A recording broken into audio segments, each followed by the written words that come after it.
আপনি পার্শ্ববর্তী রাষ্ট্র।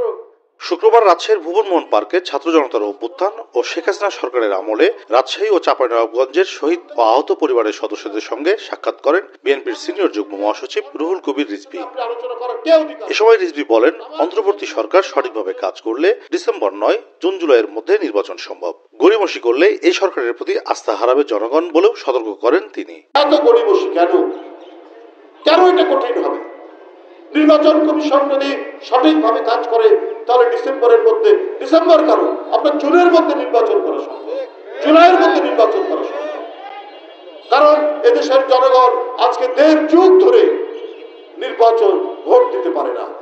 আর এইটা নিয়ে গড়িমসি করা হলে জনগণের মধ্যে সন্দেহ জাগবে এই অন্তর্বর্তীকালীন সরকারের কাছে। রিজভী আরো বলেন, ভারত এখন আওয়ামী লীগ নেতাদের বাগান বাড়িতে পরিণত হয়েছে। ভারতের বাংলাদেশ নিয়ে নাক গলানোর কোনো অধিকার নেই বলেও মন্তব্য করেন তিনি। আমাদের জনগণ আছে, আমাদের আইন কানুন আছে, তারা কথা বলবে।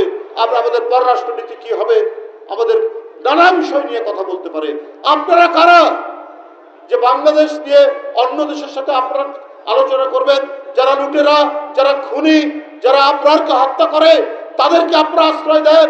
আজকে ভারত হচ্ছে শেখ হাসিনার দোসরদের বাগান বাড়িতে পরিণত হয়েছে। সংবিধান ও সংবিধান সংশোধনের উপায় থাকার পরও গণপরিষদের আলোচনা জনগণের মধ্যে ধোঁয়াশা তৈরি করেছে বলেও অভিযোগ করেন বিএনপির সিনিয়র যুগ্ম মহাসচিব। এ সময় শহীদ পরিবারের হাতে 1 লাখ টাকা ও আহতদের 50,000 টাকা অনুদান তুলে দেন তিনি।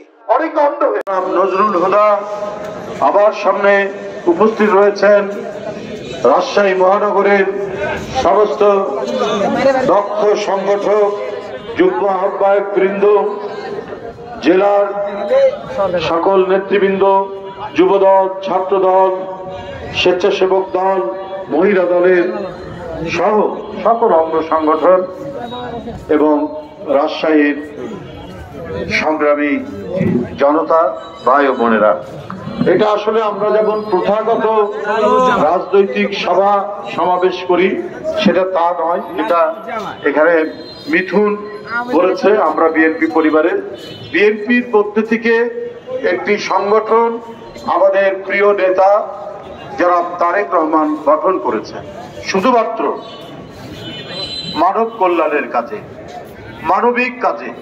এই সংগঠনটি সবসময় তৎপর থাকবে। এই সংগঠনটি বিশিষ্ট সাংবাদিক আতিকুর রহমান রুমন এবং কৃষিবিদ মিথুনের নেতৃত্বে এই সংগঠনটি কাজ করে যাচ্ছে। এরা কাজ করেছে আরো 10-15 বছর আগে থেকে, কিন্তু সাংগঠনিক নামটা দেওয়া হয়েছে 23 সালের